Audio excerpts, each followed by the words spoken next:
A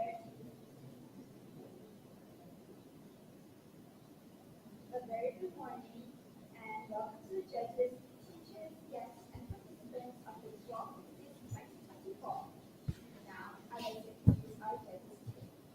The chief judges, technology Dr. MADRASAH, senior lecturer, Faculty of Applied Sciences, and RAZAK. The second judge is Ms. Rasida binti Othman from Sekolah Menengah Sains Mahmud, SESMA. The third judge is Ms. Nurul Shahida binti Muhammad Nur from Sekolah Menengah Sains Rajatun Azlan Shah, Seratas. And I, Mia Izraina Arisha binti Muhammad Izzad from Sekolah Menengah Sains Muzaffar Shah, while the timekeepers are Nurin Najmin Aula binti Muhammad Fizli and Faris Hani binti Faris Muhammad Hazmin are from Sekolah Menengah Sains Tuanku Syed Putra Perlis. Now, allow me to read the rules. Each team should consist of presenters and a technical assistant. The presentation must focus on a sub-theme assigned to the team. For track 1, the theme is Building Resilience, Adapting to Changing Climate Patterns in Food Sector, Zero Hunger. The duration of the presentation should not be more than 10 minutes. The bell will be rung once on the 9th minute and twice at the 10th minute. A Q&A session will be conducted after each presentation. Now, let's hear from the first team from SBPI KUBANG PASU to present.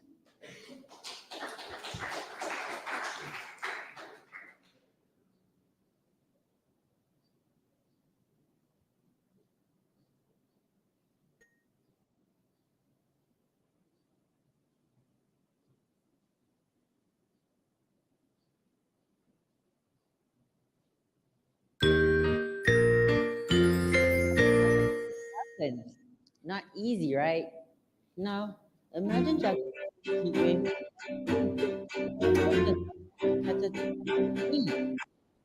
presenting the recipe for resilience, exploring Farm Fresh Malaysia's capacities. Assalamualaikum and a very good morning to everyone. I'm Imran. And I'm Anissa, together with our teammates, Ipa and Anas. And with Ms. Nuzafarini as our teacher advisor, who are from SPP Integrasi KUBANG PASU Kedah.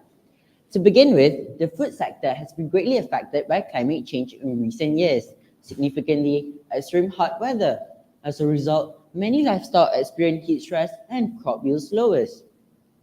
With the adverse effects of changing climate patterns on agriculture, understanding and enhancing resilience in the food sector is crucial. According to the World Bank, resilience is the capacity of vulnerable systems to withstand, adapt to, and potentially evolve in response to shocks and stresses. Thus, it's advisable for food producers to embed resilience characteristics in their strategies. Resilience capacities refers to absorptive, adaptive, and transformative capacity.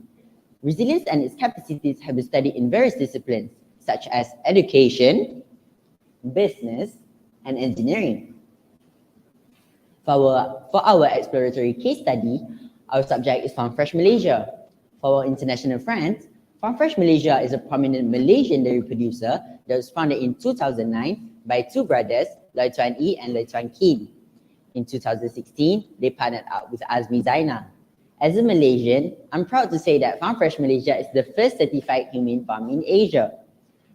For this research, there are three keywords, which are absorptive capacity, adaptive capacity, and transformative capacity. Absorptive capacity is the ability to prepare for negative situations, while adaptive capacity is the ability to change or modify characteristics according to situations. And last, transformative capacity is the ability to create a new system. Our research objectives are to study Farm Fresh Malaysia's adaptive capacity in adapting to changing climate patterns, to find out Farm Fresh Malaysia's absorptive capacity in managing the impacts of changing climate patterns, to identify Farm Fresh Malaysia's transformative capacity in evolving operations to changing climate patterns, and last, to discover other efforts made by Farm Fresh Malaysia in promoting SDG 2. For this research, we used both primary and secondary data. For primary data, we visited Farm Fresh at UPM to make observation on farm practices and an interview with the farm executive, Mr. Muhammad Izzad Iqmal bin Yusaini. To share our experience, we prepared a video of it.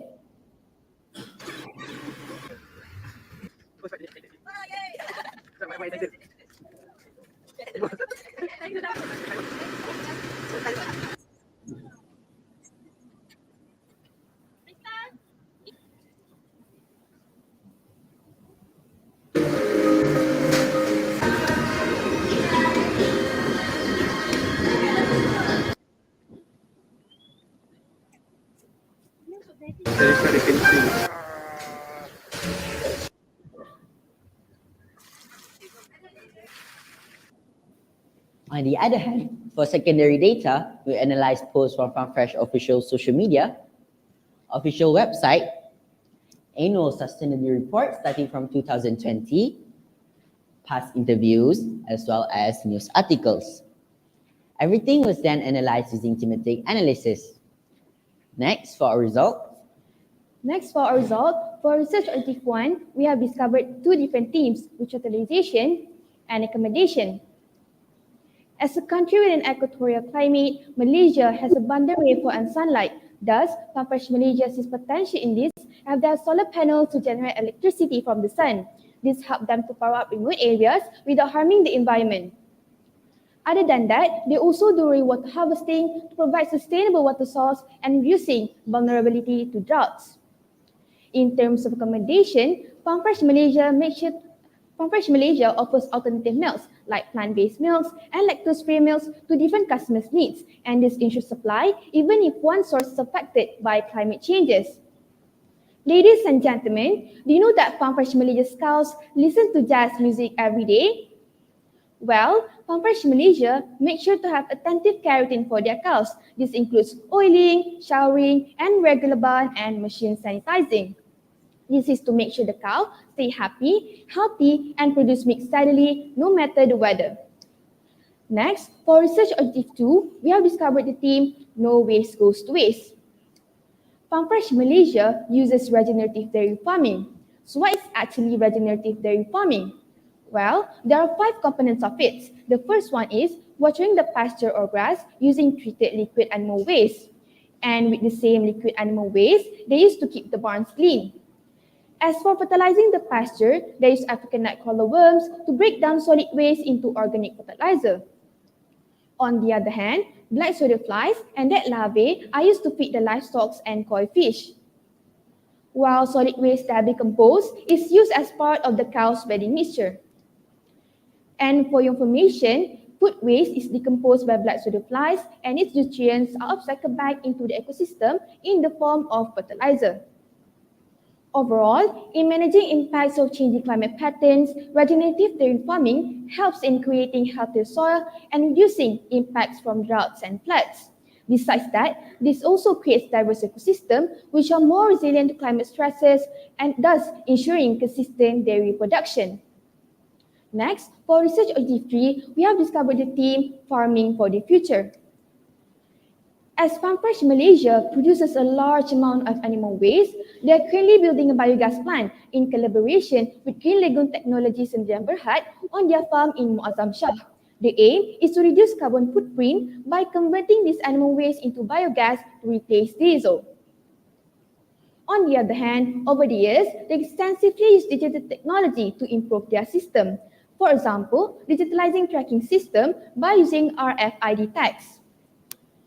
In short, in evolving operation amidst changing climate patterns, biogas plants turn waste into clean energy, which help to cut down on farm pollution, while digital system streamlines operation to adapt to changing weather, thus ensuring sustainability.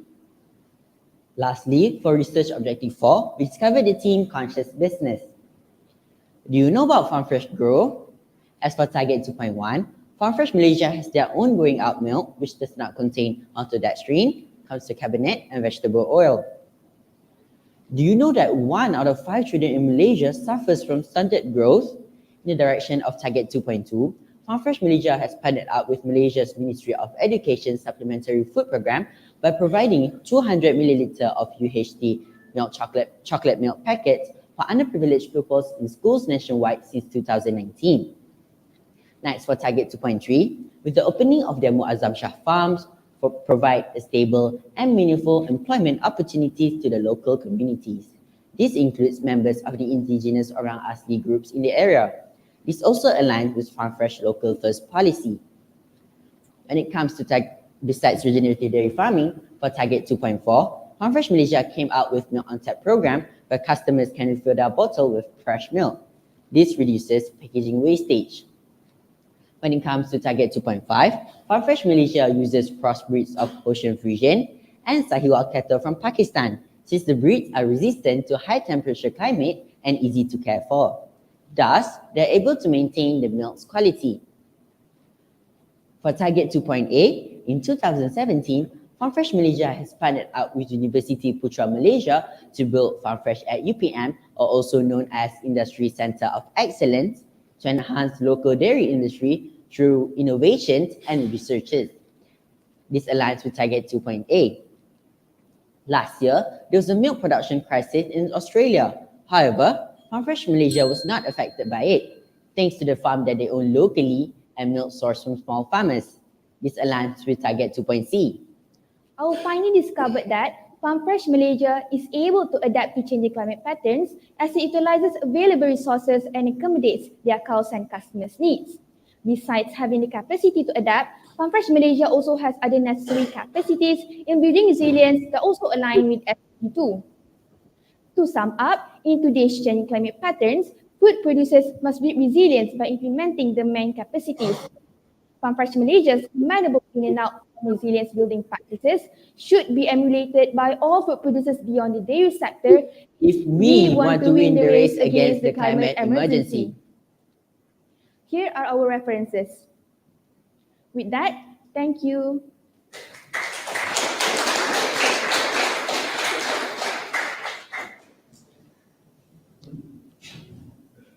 Now, I would like to invite participants to ask questions.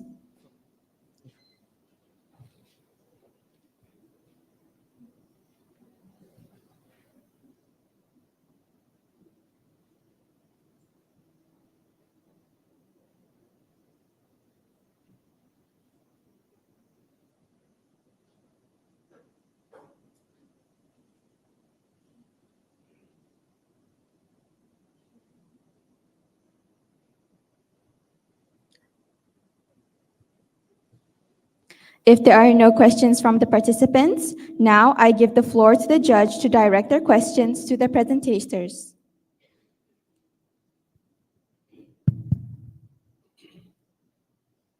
Assalamualaikum. Very good morning. So quite wonderful presentation for today in beginnings. Congratulations to you. So I just have one question, simple questions. Can you conclude all the strategies in your study to enhance Malaysia agriculture in facing to climate change? Thank you. That's all. I'm sorry, can you repeat? I'm sorry, doctor, can you repeat the questions again? Can you conclude all the strategies in your study? Okay.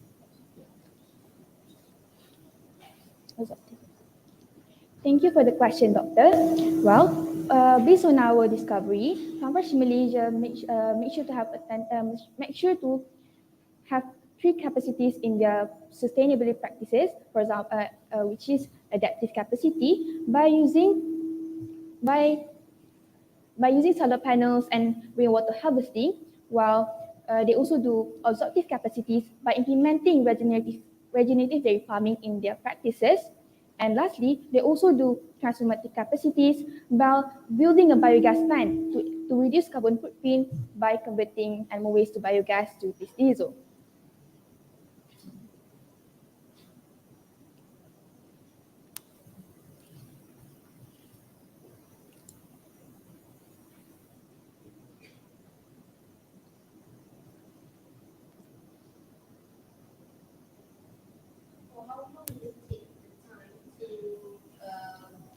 Carry out the research.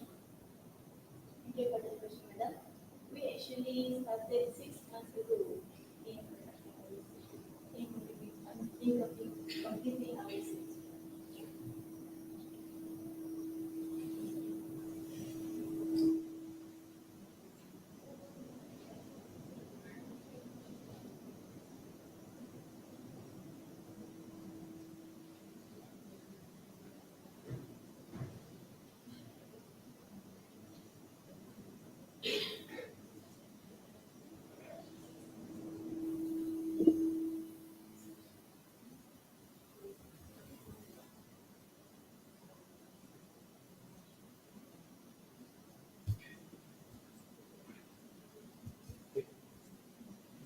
Thank you.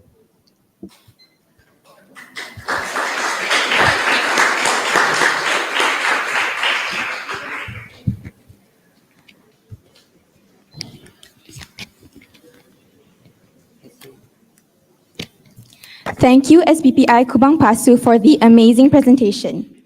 Now, I would like to invite the second team from Sekolah Menengah Sains Kuala Selangor to present.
According to the Food and Agriculture Organizations of the United Nations, climate change is a major threat to global food security, and of course, Malaysia is no exception.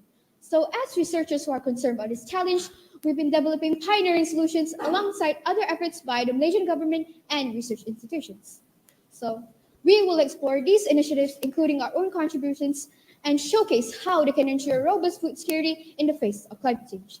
Assalamualaikum warahmatullahi wabarakatuh. I bid to the wise educators, timekeepers, moderator, and of course, our beloved audience. I'm Fakia. I'm Shafika. And I'm Amri. So, to establish a common ground for understanding these solutions, let us first define the concept of food security. So, according to the United States of Agriculture, food security is limited or uncertain availability of nutritionally adequate and safe food, or limited ability to acquire acceptable food in socially acceptable ways. Ladies and gentlemen, the key word here is indeed limited. So this limited access of food is precisely why food insecurity exists. So due to this limited food security, people can face critical situations like where obtaining their next meal becomes uncertain. So Malaysia's food security is a two-sided coin. On the positive side, Malaysia produces enough food for their people and actually ranks well in the global indexes. However, it also imports a significant amount of food and challenges from climate change. So this dependence exposes Malaysia to potential disruptions in to potential disruptions that could cause in the global food security system. So next, our objectives. First, we will unveil how climate change impacts the food security in Malaysia, and next, how food security insecurity can affect the workforce, and lastly, to identify the possible tenacity resolution to attenuate the impact.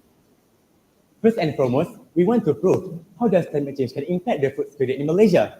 Here is the graph illustrating Malaysia's average monthly rainfall and temperature in the year of 1951 to 2017. Here, you can notice the consistent high temperature from the month of February until September. This extended hot period coincides with the period of low rainfall that started in June, often exacerbated by the El Niño event.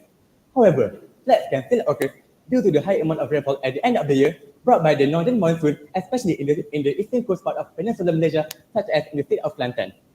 If this hot climate change still continue, Malaysia could face up to 20 additional hot days per month by 2039. This map shows the estimated increase in extreme temperature for each state in Malaysia. These projections paint a concerning picture for the agriculture sector due to the high chances of getting insufficient amount of water usage for the crops. The percentages depict the rice production data for Malaysia over 59 years, from 1961 to 2019. A research suggests a worrying correlation. A mere 1% rise in temperature could drastically shoot the rice production by 50%. These news are the examples of effects of drought and flood tolerance towards the food production in Malaysia. Now, as my friend said, if domestic food production continues to decline, Malaysia's dependence on imported food will increase. However, can you imagine a situation where a major food exporter having a crisis such as war and increase in domestic consumption? The government might then decide to prioritize on different product or focus on food security of population, leading them to stop exporting. Now, this will result in insufficient food for the Malaysia population. Now we wonder, wouldn't insufficient food for the population will affect the current workforce? To see if our assumptions are true, we asked two groups, teenagers aged 16 to 18 and adult aged 20 to 40. The question is, in a scenario where food sources are unavailable, will the workforce be impacted? As you can see here, the results are quite alarming. 85% of the teenagers and 80% of the adults believe that it will impact the workforce. But how? So we have explored several reasons for this concern, and 20% of the teenagers and 30% of the adults believe that food insecurity will diminish opportunities in the workforce, while the other 10% of teenagers and 10% of the adults said that food insecurity will lead to chronic health struggles. Lastly, the highest percentage of teenagers and adults believe that food insecurity will impeding workflow efficiency. Now, this study highlights a potential danger for declining food production in Malaysia, with a significant portion of both teenagers and adults recognizing the connection between food insecurity and weakened workforce. It's clear that investing in food production and reducing reliance on imports are crucial for Malaysia economies and social well-being. So here's the part where we've all been longing for, our recommendations or solutions towards food insecurity. The answer lies in a two-pronged approach, effective policy and comprehensive education initiatives. So while policies are a crucial step, we still need farmers to be active participants in this transition, which is why we need a comprehensive education push. So imagine this, a farmer attending a workshop on water-saving irrigation technique. So these targeted training programs will equip farmers with know-how to implement climate-resilient practices, from water conservation to pest integrated pest control. Okay, so knowledge isn't just about technical skills. We still need to raise awareness about the importance of food security. This could lead to higher yields, which means more food for everyone. So by understanding the importance of their lands and the positive impact on their wallets, farmers will be more motivated to adopt these practices. So, and of course, let's not forget our next generation. By focusing more on agricultural syllabuses, we're ensuring a future where sustainable agriculture is the norm and not only just the exception. So our survey here results a very concerning gap in knowledge among students. So only 5% of Form 1 students and 40% of Form 4 students are familiar with the vertical farming. So why is vertical farming relevant? Vertical farms offer greater control over factors like weather, water usage, and pest control. So this translates to a less vulnerable to external shocks that could trigger a food crisis. So by this solution, we can bridge the knowledge gap and equip future generations with the knowledge they need to contribute to a more secure food system. In addition, climate resilient crop varieties are also one of our recommendations. Climate change can worsen the soil salinity due to the increasing evaporation of water on the soil. This issue can significantly reduce the growth and yield of the plants. However, salt-tolerant varieties, on the other hand, can thrive in these conditions, minimizing yield loss, and lastly, it can ensure the farmers to get a decent harvest even from the saline soils. Furthermore, we have flood and drought-tolerant crops. Examples of drought-tolerant crops are sorghum and millet. These crops require significantly less water, reducing the pressure on freshwater resources, and lastly, it can lowering the irrigation costs for the farmers. Moreover, flood-tolerant crops can survive in flood water due to the air pockets in the special roots or the stem. For example, is scuba rice. Scuba rice can survive in a completely submerged of flood water for up to 2 weeks. This allows the farmers to continue harvesting the rice even after flood, ensuring a stable food supply for the flood-prone areas. Now, lastly, rainwater harvesting and water management can help, especially during drought. Now, you may wonder, how can we possibly harvest rainwater during the drought? Now, even during drought, occasional rainfall can still occur. By capturing this precious water, you can create a supplementary sources for non-potable uses. But however, this method is a valuable strategy. While it may not replace all your irrigation need during the severe drought, you can significantly reduce your reliance on freshwater sources. Next is utilizing soil moisture sensor kit allows for targeted watering. This sensor ensures that plants receive the exact amount of water they need, maximizing water use efficiency. Additionally, implementing water efficient systems like drip irrigation can offer a significant advantages.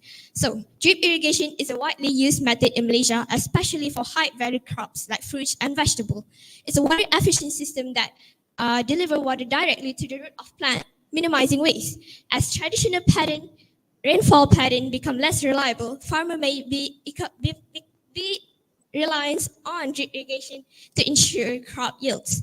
So overall, drip irrigation is a positive development for water conservation in Malaysia.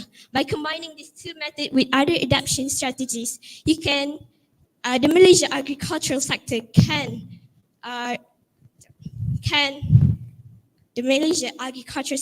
be better prepared to face the struggles of a changing climate. So in conclusion, climate change is a hurdle, not a roadblock.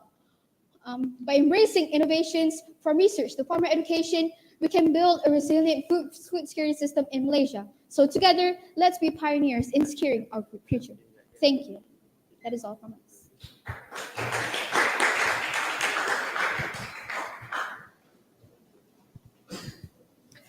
I would like to invite participants to ask questions.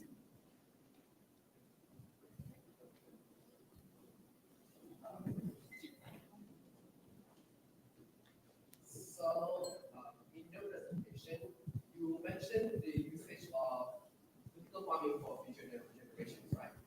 So, can this method of vertical farming be used to produce paddies?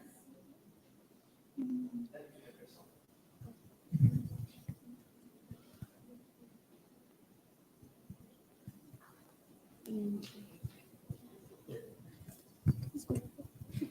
Okay.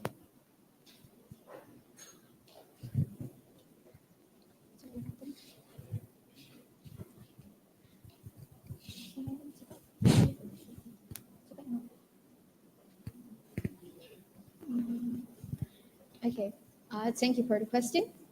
So vertical farms are mostly more to plants like fruits and vegetables. So in this situation, paddy is not one of the plants that are could do in vertical farming. So I hope that answers your question.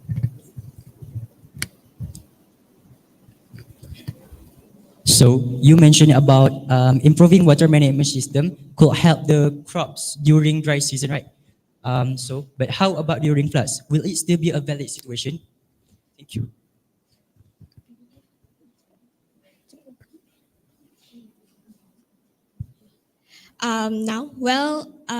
Thank you for the question. water management is not only focuses on improving the water usage.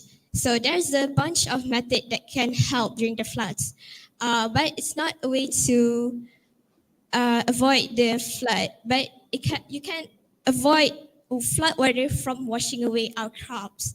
So the other water management system method that can help, like ditches and canal, can channel away the flood water from our crops, ensuring our crops safe and sound.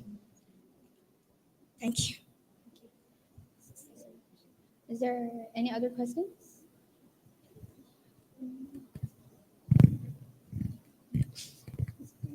Thank you, Sekolah Menengah Sains Kuala Selangor, for the interesting presentation.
audionya dibuka semua, audionya dibuka semua. Sudah. Aku ada.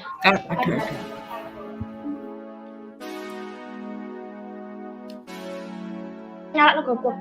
Hai. Audionya dicek. Jangan sampai nanti ngomong tiba-tiba di mute lo yo.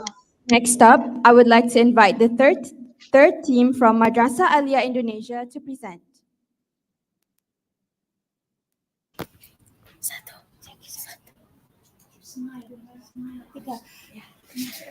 Reduce hunger and rise your energy. Assalamualaikum warahmatullahi wabarakatuh. Good morning, the honorable judges on presentation research. First of all, let me introduce our group. So, my name is Zakia Badiratul Mina and my partner of presenter is... My name is Naura Shafarabani. My name is Sarimala Faiza. For the technical editor is Tia Putri Alia and our supervisor, Ms. Dorotunisa MPD. In this meeting, we will present the result of our discussion about salted egg using the method of soaking ginger and secang wood as an alternative to food security with high protein. Let's just start the material delivery session. So, this is the presentation of the material from our group. Malnutrition is a condition where there is a lack or excess of energy, protein, and other nutrients due to change in eating habit or inappropriate eating partner. In general, this condition is divided into two forms, namely too little nutrition or malnutrition and too much nutrition or overnutrition. It turned out in Indonesia, there are 21 million people who experience malnutrition, or the equivalent of 7% of the total population of Indonesia since 2022. One of the cases is protein deficiency. As we can see in the table, women under 18 years, first, underweight 12%, second, overweight or obese 33%, and third, anemia or pregnant women 37%. Why we choose ginger and secang wood for our salted eggs? Because secang wood and ginger can produce salted eggs which have high protein levels. From the data obtained, salted egg with ginger and secang wood contain 26.7 grams of protein and 12 grams of cholesterol, while salted eggs contain 12.7 grams of protein and 32.2 grams of cholesterol. Meanwhile, ordinary chicken eggs actually contain the smallest protein content, namely 12.7 grams, and the highest cholesterol, namely 37.2 grams. So, our salted eggs contain the highest protein content compared to other eggs. But the cholesterol content of our salted eggs is the highest compared to other eggs. From the data, we find the research problem that is how to make salted egg high in protein, which can be an alternative to reduce malnutrition rates. And then the research objective is by making salted egg using the method of soaking ginger and secang wood to produce salted egg with higher protein content. Then we make some hypotheses like first, salted egg using the soaking method produce higher protein, and the second, malnutrition can be caused by protein deficiency. In this research, we use experimental method. In this case, we treat salted egg using the method of soaking ginger and secang wood. Okay, next step making the salted egg. First, prepare tools and material like eggs, ginger, secang wood, blender, storage box, strain, and spoon. For your information, for 1 kilogram of eggs, you need 1 kilogram of ginger and 400 grams of secang wood.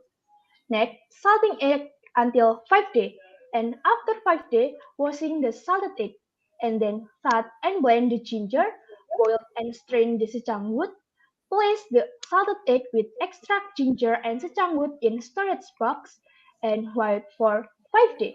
After 5 days, boil the salted egg for 20 minutes and our salted egg is ready to eat. And this is our video process of making salted egg.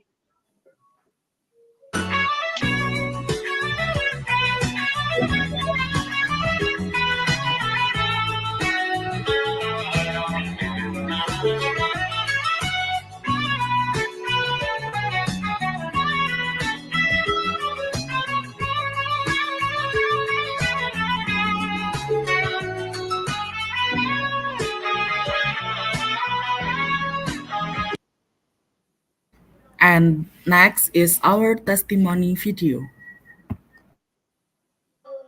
Di sini kita mencoba telur asin yang udah direndam sama air secang dan ginger. Kita coba dulu ya teman-teman. Enak tau. Terus itu rasanya masih ada sedikit sama-sama rasa jahe. Terus baunya juga bau-bau jahe teman-teman. Dan itu rasanya tuh nggak ada jauh sama telur asin biasanya. Tapi ada jahe-jahenya sedikit enak enggak? Jadi ini rasanya pada seperti telur asin pada umumnya, tapi aftertaste-nya itu kayak ada jahe-jahenya dikit gitu ya. Terus harumnya itu kayak jahe banget, jadi enak kalau buat makan. The conclusion of the people who tried our tester said that our salted egg tastes good and has a slight ginger and taste smell. As you can see, these are the table of nutritional comparison between salted egg with ginger and secang wood, regular salted egg and egg. Salted egg has higher protein because our method with use soaking ginger and secang wood makes protein level high and cholesterol low. Based on the research, we can make a conclusion. First, salted egg from this study are healthier to consume based on the fat and protein level produced. Second, this salted egg can be an alternative consumption for people with cholesterol disease. And the third, this salted egg can be an alternative to overcome malnutrition. Last but not least, if you consume salted egg that we make using the ginger and secang wood method, you can avoid malnutrition because our salted egg have a high protein content and low cholesterol level. That's our presentation. We apologize for the shortcomings. Thank you for your attention. Wassalamualaikum warahmatullahi wabarakatuh.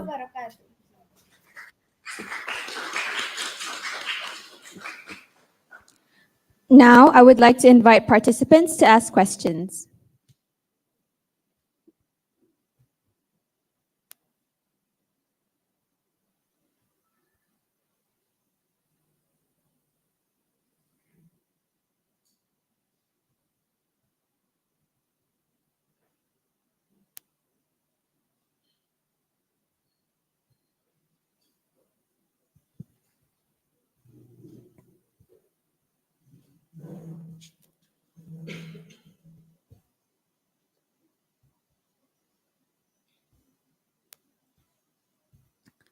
If there isn't any questions from the participants, I give the floor to the judge to direct their questions to the presenters.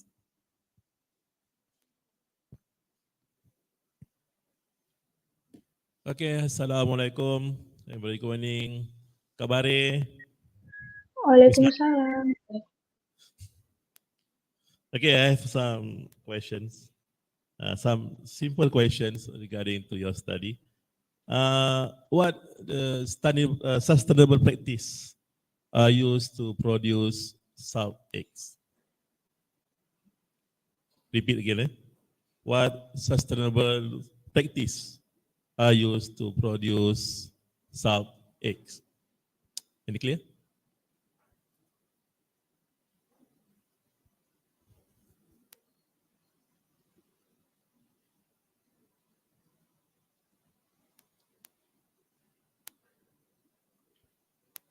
Okay, thank you for the question.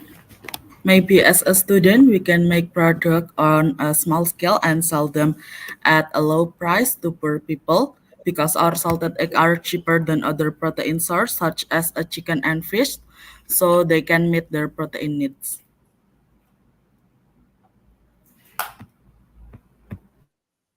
Okay, And my second question is, why? What we call is skang wood, secang wood, so special in your ingredients. Why you choose secang wood? Why you don't choose any woods, the others woods?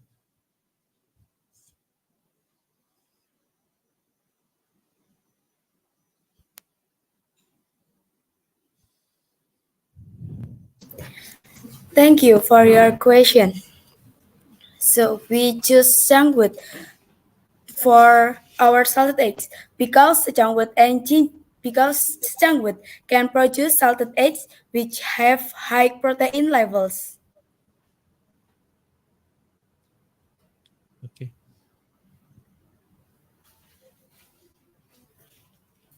Okay, thank you.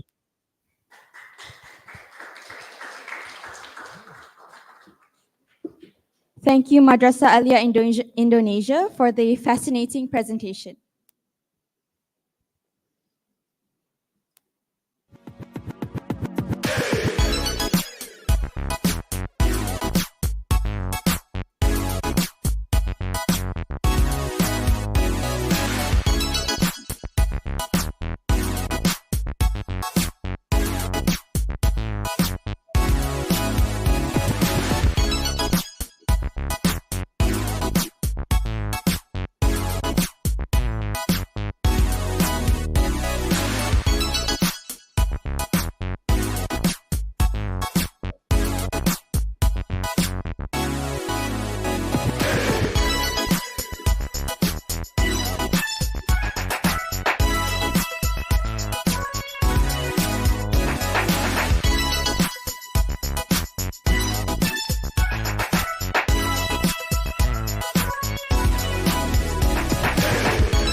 Up next, let's hear from the fourth team, SBPI Tun Abdul Razak, to present.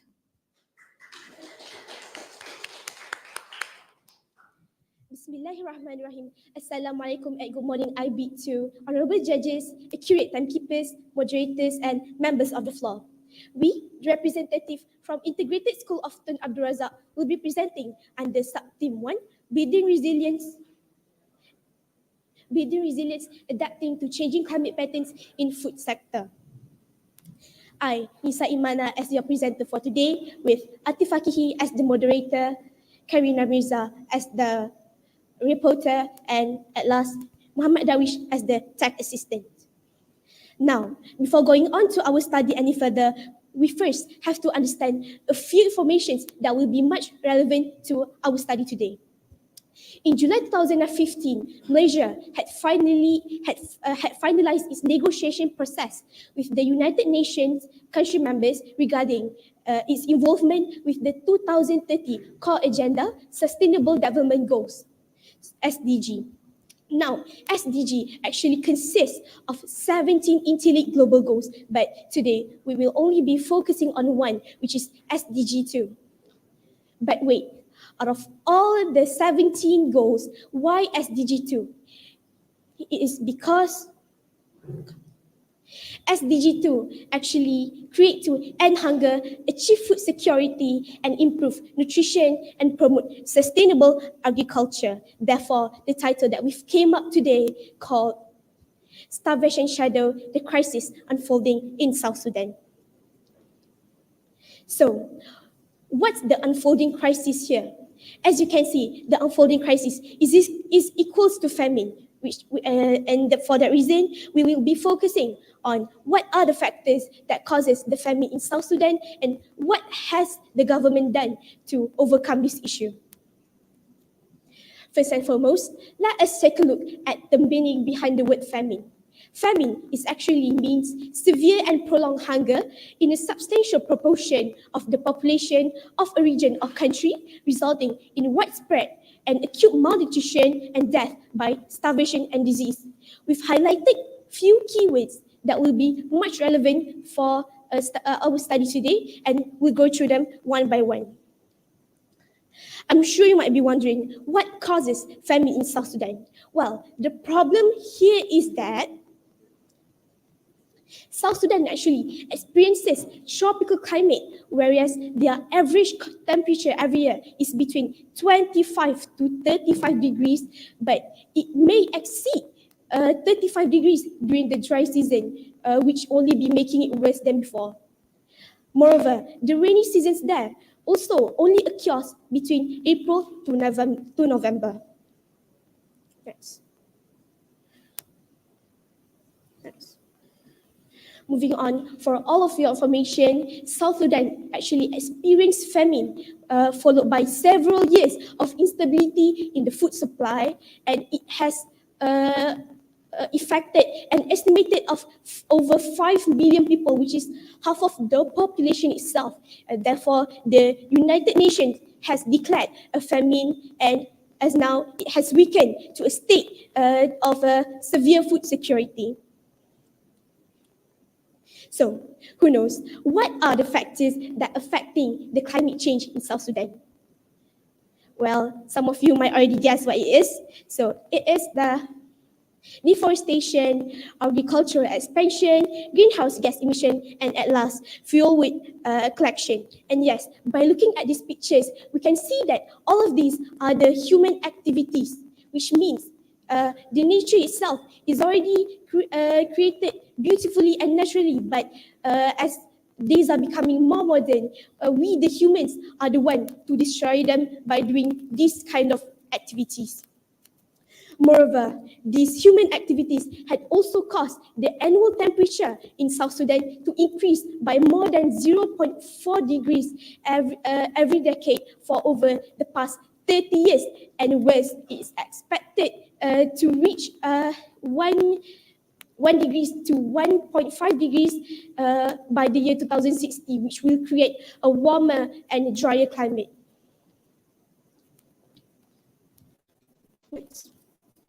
So, as you can see here, these are the factors that are affecting the South Sudan. And yes, there are rainfall patterns, extreme temperature, drought, and also the food security.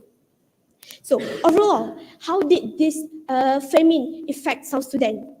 So generally, there are a bunch of factors that affect South Sudan through famine. But today, we will only pick one to focus on, which is the food sector. So when we're talking about food sector, we're actually talking about agriculture and livestock, which includes shifts in growing seasons, group yields variability, changes in crop suitability, and at last, impact on livestock. So just by looking at these pictures, we won't understand any of them. So I'll give you an example. So let us show back a bit. As we remember that the annual temperature is also one of the causes of the famine in South Sudan, which means let's say that it's currently the hot season in the South Sudan, and because of the extreme temperature, it can causes the damages of the harvesting products, which led to the crops to not be able to produce a good quality of products. So, after all of the issues, what has the government done to overcome all of them? First, you can see here, they have done the UN World Food Programme, which also known as the WFP, and second is the World Bank.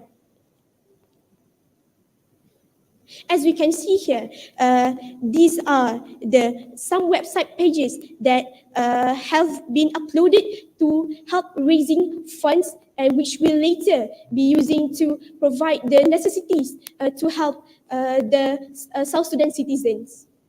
Next. It's said that by the WFP itself that states how their doings have helped the communities to live a better life.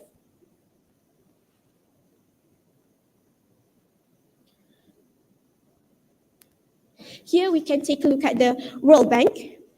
So for the World Bank, they have done many projects such as the South Sudan Safety Net Project, which also called as SSSNP, where their main objective is to provide temporary income to the selected individuals, and for now they have managed to reach almost 65,514 households. As for the analysis, overall, they managed to overcome this issue. It's said that in a major move to combat the challenges posed by climate change and food insecurity, the government of South Sudan has launched a 5-year $30 million to build a long-term resilience within vulnerable agro-pastoral communities, which then can decrease the rate of famine in South Sudan. Next, our research objectives are mainly to propagate awareness to Malaysian citizens about climate change factors and the strategies that are executed by the government, as I mentioned earlier. So, throughout this research, we have handpicked a method which is called the quantitative correlation, where we did meta-analysis according to scholarly articles from established websites and handpicked interviews from the INSTA students itself. As you can see here, this graph is actually showing This graph is actually showing the questionnaires that we have admitted, and we have received over 50 respondents, and where we included some open-ended questions and closed-ended questions. So, out of all the questions that we've included, we believe that this question, the fifth question where we ask, are there any specific alternatives that you believe could help solve the hunger crisis, is the best answers to our research as well, where you can see one of the answers is the proper planning in agriculture. So, as we can see here, ladies and gentlemen, we've discussed how one of the causes of famine in South Sudan is because of the agriculture itself, and the UN also executed alternatives by properly planning them. So after all the hassles, we've finally come to the conclusion where ultimately these initiatives implemented have helped the masses of South Sudan citizens to experience a better life. Thank you for lending all your ears. That's it from me. Thank you.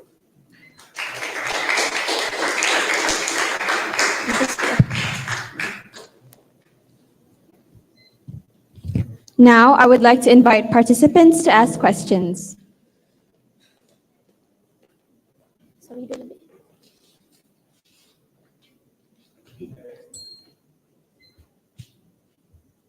Thank you. That's a really good presentation from you guys. So, I have a simple question. Why do you choose South Sudan for your main title of famine in your presentation instead of Malaysia?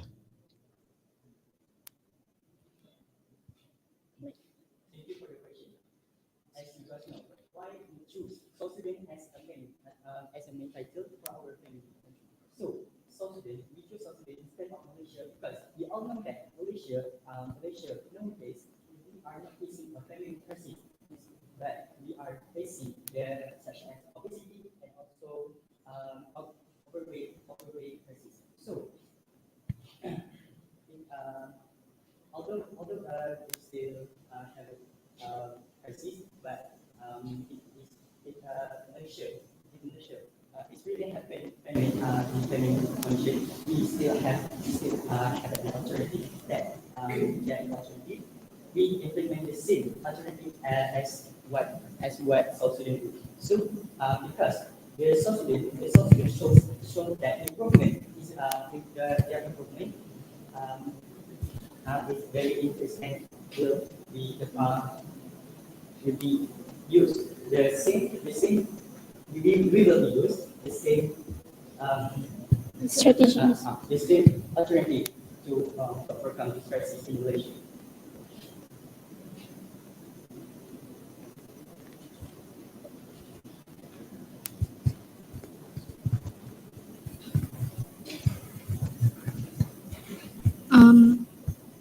Thank you for your presentation. So the question is, what is the another alternative that government can do to overcome this crisis? Another alternative.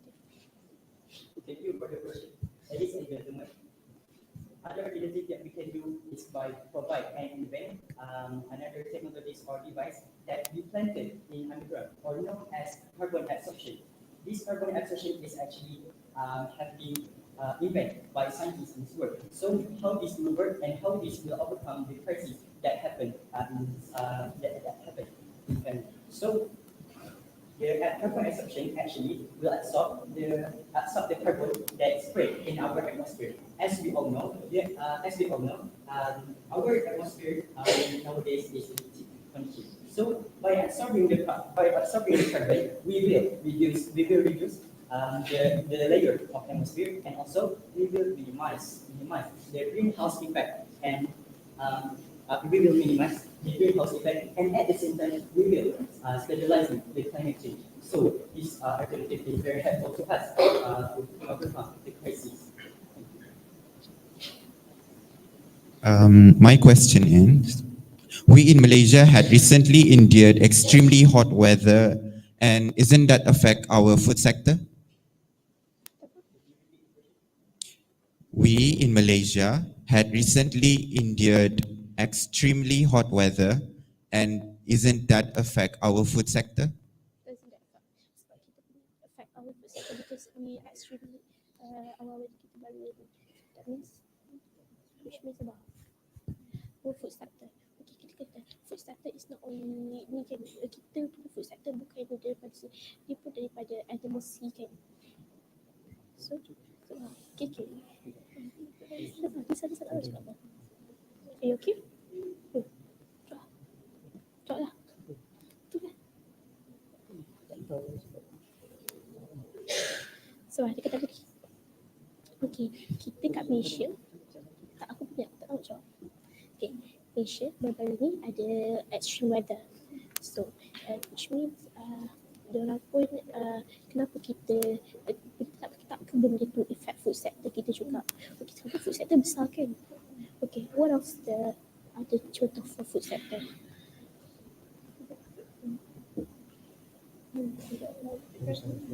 Macam mana? Okay, thank you for your question. As you said, if I'm correct, you said that currently Malaysia also experience like the extreme temperature. So doesn't it affect our food sector as well? Right? Okay, my friend. That's correct.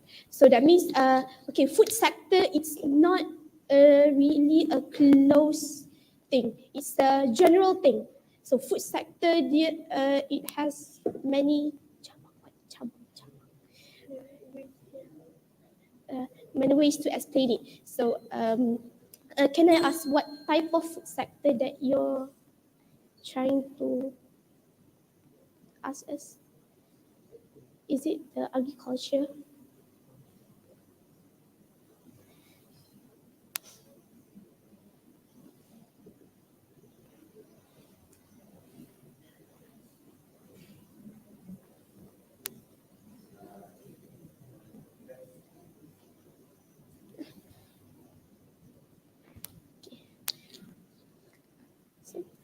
Thank you, SBPI Tun Abdul Razak, for the wonderful presentation.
Just like 1, 2, 3.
Last but not least, I would like to invite the fifth team from Sekolah Menengah Sains Sabah to present.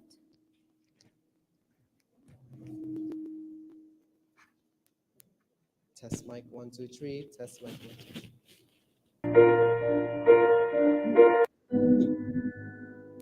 In the very earth beneath our feet, struggle. One often wondered how important the presence are in our daily lives, or have you ever noticed how heavily we rely on vegetables regardless of their health status? Ladies and gentlemen, able and persons in this day and age, the prevalent hunger faces a threat. Assalamualaikum and good morning, I bid. The honorable judges, vice chairperson, keeper,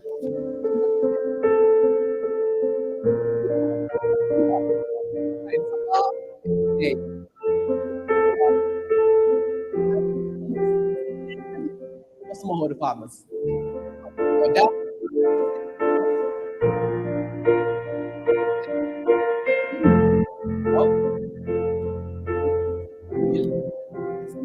Is Alicia Adriana as the second presenter, and the team, Simon as our moderator, and lastly, Maha Idina as our team leader.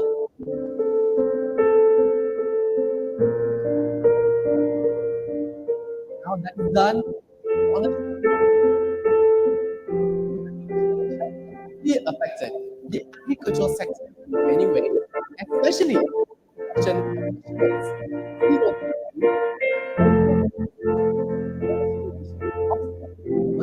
the ability to contribute towards the agriculture and food sector. So, in this presentation, we aim to unfold the difficulties and impacts of the unstable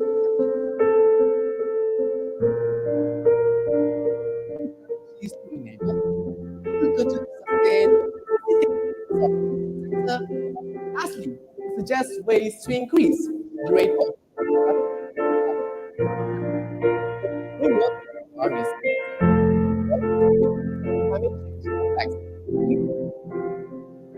affecting production of Sabah.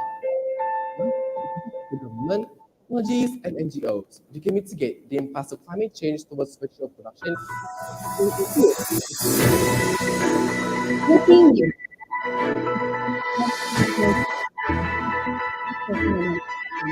Mainly El Nino phenomenon. When an article proven the effects and struggles in the agriculture sector in Malaysia. It's out their struggles too, to unstable climate patterns and how they were forced to tackle laws within the agriculture sector. So, the research conducted, more than half of the respondents are not aware of how little the vegetable production Sabah is making. Now, it produces about 2.8% of Malaysia's vegetable production in 2023, according to the official government report from the data Agriculture Department. Most of these vegetables of target show that in April 2024, the temperature during the first week was around 33.7 degrees Celsius. Degrees Celsius the following week. Then it continues to fluctuate over the month. This shows how unstable the climate patterns are and it affected the farmers. Moreover, 98% of respondents agree that climate change is affecting small farmers' income when producers are affected toward the consumers. The effects of climate increase, the increase of vegetable price, shortage of vegetables, causes vegetable demand, and finally, the closure of vegetable businesses. Just like this, let us see for ourselves how climate is affecting the plantation and production of vegetables, specifically in Sabah. Kalau macam hujan sejak macam tu, salah satu dia penyakit dan juga kami punya benih dia tidak dapat bercambah dengan baik lah. Kalau waktu panas pun kami punya sayur dia sentiasa akan layu. Akar tanaman tu akan rosak, kami punya pertumbuhan tanaman akan terbangkit dan juga penyakit dari segi pertumbuhan pula tu aktif bertumbuh lah. Tidak sesuai untuk dipasarkan produk kami itu. Di sana tuh orang guna gravity kan, jadi kalau bila orang tidak dapat air yang cukup, itu yang menyebabkan tanaman dorang kurang menjadi. Perubahan cuaca juga akan menyebabkan produktiviti tanaman terganggu. Crops is just like human. When the environment is changing, especially climate, and the crops also is trying to readjust itself. And we do not know when the readjustment will happen. We do not know whether the quality of the crops is becoming better or or not. Also in terms of land, because the change in climate, we will have less land that is suitable for agriculture in the future.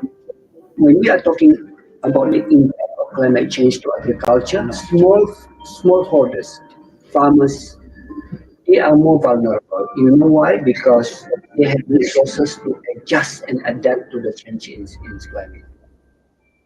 Ladies and gentlemen, let us now and recommendations to increase the rate of vegetable production in Sabah. We have divided it into three different aspects: support, advancement of technologies, and tools. The government supports and fundings will have lessened the farmers' rights financially. Malaysia's budget 2024 has allocated a total of 6.17 billion towards the agricultural sector. Next, Sabah state government has allocated 500 million ringgit to help improve the agricultural sector and enhance security. Following that, Jabatan Pertanian Sabah organized various programs to identify communities regarding the agricultural sector and to also replace damaged crops as compensation. So, Alisha, what's next? Well, technology offers various tools to help farmers. So we found a variety of technologies that will help the plantation of vegetables to adapt to these unstable climate patterns. To start it off, let's look into the aquaponics system. Aquaponics system uses hydroponics and aquaculture. Aquaculture is where we breed and harvest fishes in tanks. Water from fish tank will be channeled to plants under the system. The ammonia excreted by the fish will be used as a source of nectar for the plants. water that we feed the plants. It will also reduce the usage of water resource and prevent the water flowing in this system to be contaminated. This means that this system can still be practiced even when there's a change in climate patterns. Alongside that, we also have vertical farming. As we all know, El Nino causes droughts, while La Nina contaminates water resource. Such weather will certainly affect condition of soils, and bad soil will lead to bad crops. Vertical farming avoids direct planting of plants in earth soil by using multi-layered platforms that contains nutrient-dense planting medium. With this method, we can save lots of space, avoid spread of disease since each plant has its own pot and it can be used to plant various vegetables within the same platform. Next, we move on to governmental organizations, mostly known as NGOs. For NGOs, we are abbreviated as GPFM. GPFM programs where they take in volunteers to help for the people that live in rural areas. They have also done community engagement with the villages in Sabah areas to further raise awareness. Mentioned on their website, their efforts are focused to achieve SDG 2 zero hunger. Ladies and gentlemen, now it cannot be denied that we check our social media accounts at least once every day. Am I right? Therefore, social media was the perfect opportunity to spread awareness regarding the climate issue and its impact towards the agricultural sector. For your information, we ourselves have made several posts on our Instagram account regarding the climate issue and its impacts towards vegetable plantation. We have reached over 1,000 visitors and have accumulated a lot of likes in the span of 2 months. However, we do not stop there and went to make our way to spread awareness takes time. Not that all is done. To wind everything up, the issue within the smallholder farmers community really shouldn't have been overlooked, as their contribution plays a role in keeping vegetable production and food security stable throughout the year. We really hope that our solutions can help resolve this issue in the future to build resilience among smallholder farmers. Even in the darkest times, the moon will always shine a light upon us. We also hope we make out our vision. But even with some small amounts of belief and effort, it can indeed turn the tides of the agricultural issue and consequently emerge victor as SDG 2 has been fulfilled, which is to achieve zero hunger. That is all from us. Political, thank you. Assalamualaikum.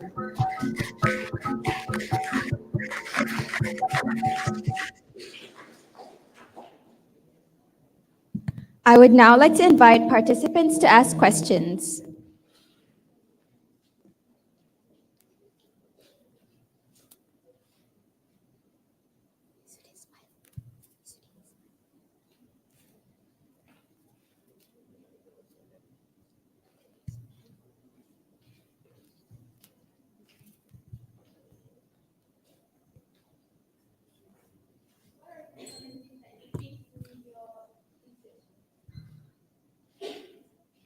Thank you for the question.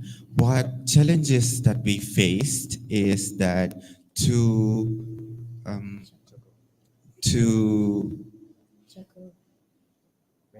manage our studies and to divide the time to do our research and to find the right time to interview the Jabatan Pertanian and also the Aqua Farm. That is the biggest challenge that we have faced during our research.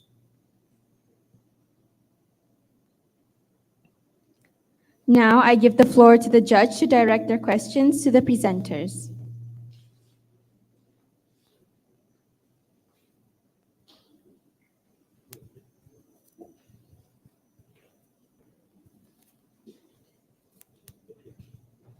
Okay, thank you for your presentation. It's quite wonderful.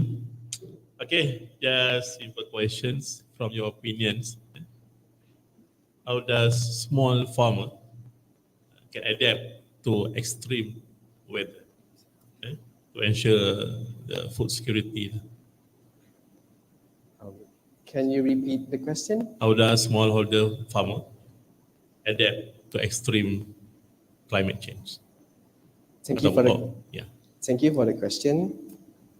some of the efforts for smallholder farmers to adapt to the climate extremes in their farms are to implement some technologies that we have suggested, such as vertical farming and aquaponic farming in their farms.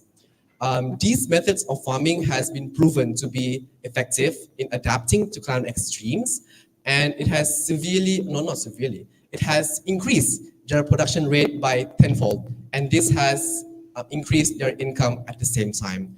As to how they can afford these technologies, the government supports in fundings, such as the allocated money towards the agricultural sector can be used to afford these technologies.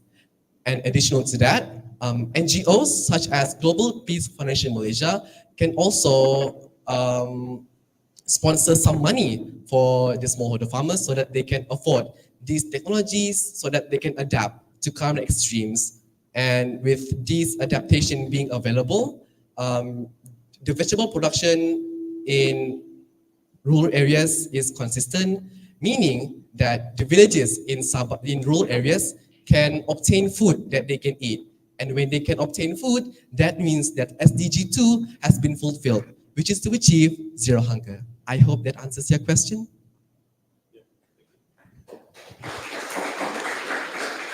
Thank you, Sekolah Menengah Sains Sabah, for the wonderful presentation.